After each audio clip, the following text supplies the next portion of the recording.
प्यारे विद्यार्थियों, सुप्रभात। आज संस्कृत विषय की 8वीं कक्षा की इस श्रृंखला में आज हम पाठ 2 का अभ्यास कार्य पूरा करेंगे। पिछली कक्षा में हमने पाठ 2 का अनुवाद कार्य पूरा कर लिया था। प्रश्न संख्या 1 देखें। पाठम पठित्वा वदन्तु लिखन्तु च शुद्धम अथवा अशुद्धम।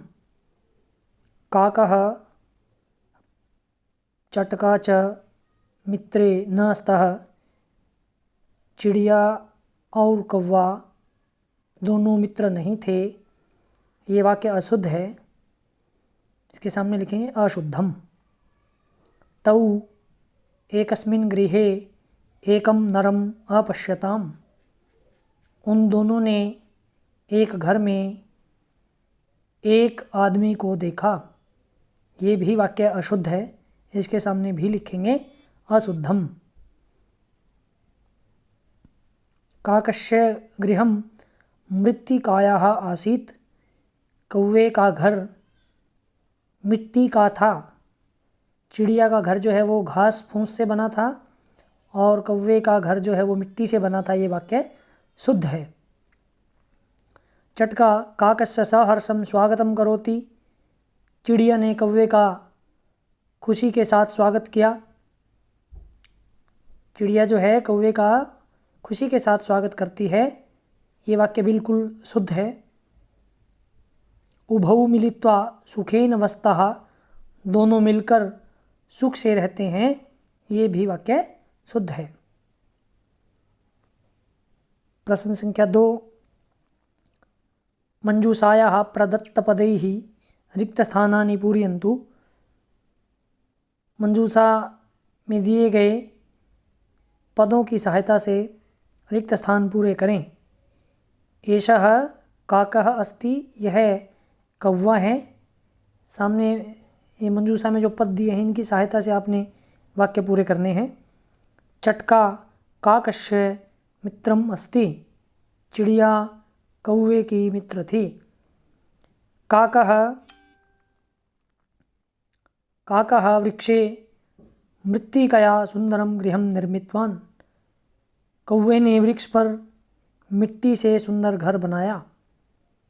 वर्षा काले काकस्य गृहं नष्टम अभवत्। वर्षा के समय कौवे का घर नष्ट हो जाता है। चटका काकम आनंदेन भोजनं कर्तुं कथयति। चिड़िया ने कौवे को आनंद से भोजन करने के लिए कहा, या चिड़िया कौवे को आनंद से भोजन करने के लिए कहती है। काकः लज्जितः भूत्वा भोजनं करोति। कौवा लज्जित होकर भोजन करता है। लज्जित होकर क्यों करता है? क्योंकि जब चिड़िया सहायता के लिए कौवे के पास आई तो कौवे ने उसको कहा था कि जाओ जाओ, तुम्हारा घर नष्ट हो गया, मैं क्या करूं। लेकिन जब कौवा अपने घर के नष्ट हो जाने के बाद चिड़िया के पास सहायता के लिए जाता है तो चिड़िया ने उसका बड़ी खुशी के साथ उसका स्वागत किया और उसको भोजन करने के लिए कहा। तो कौवा लज्जित होकर भोजन करता है। प्रश्न संख्या 3। मंजूषायाः उचितं विशेष्य पदं चित्वा लिखन्तु। मंजूषा से उचित विशेष्य पद चुनकर लिखें। विशेषण दिए गए हैं। आपने विशेष्य पद की वो किस विशेष्य के लिए पाठ में प्रयुक्त हुए हैं उसको छांट करके आपने मंजूषा से और खाली स्थान में भरना है। जैसे भीषणे ग्रीष्म काले, भीषण गर्मी के समय में। अभिमानी किसके लिए प्रयुक्त हुआ? काकः, कौवा अभिमानी था।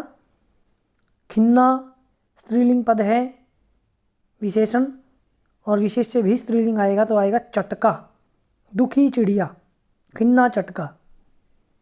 नवीनम गृहम और एकस्मिन वृक्षे। एकस्मिन सप्तमी विभक्ति एक वचन है और वृक्षे भी सप्तमी विभक्ति एक वचन है। इसके बाद प्रश्न संख्या 4 है। एक वाक्य में आपने उत्तर देना है। एतेषां प्रश्नानाम् उत्तराणि एकपदेन वदन्तु लिखन्तु च। एक पद में प्रश्नों के उत्तर कहें और लिखें।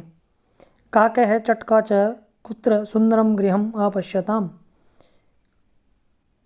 कौवे ने और चिड़िया ने कहाँ सुंदर घर देखे? एकस्मिन् वृक्षे, एक वृक्ष पर। चटका कई ही स्वगृहम निर्मितवती। ये तृतीय विभक्ति बहुवचन में प्रश्न पूछा है कि चिड़िया ने किसकी सहायता से, किन की सहायता से अपना घर बनाया। इसमें आएगा तृणई ही। तृणई, तृण का अर्थ है घास, यानी घास से, घास फूस की सहायता से चिड़िया ने अपना घर बनाया। का खिन्ना आसीत, का किम शब्दरूप स्त्रीलिंग प्रथमा विभक्ति एक वचन। उत्तर में आएगा चटका। चटका काकम किम त्यक्तुम कथेति। चिड़िया ने कौवे को क्या त्यागने के लिए कहा, क्या छोड़ने के लिए कहा। उत्तर आएगा चिंताम। चिड़िया ने कहा था कि चिंता को छोड़ दो।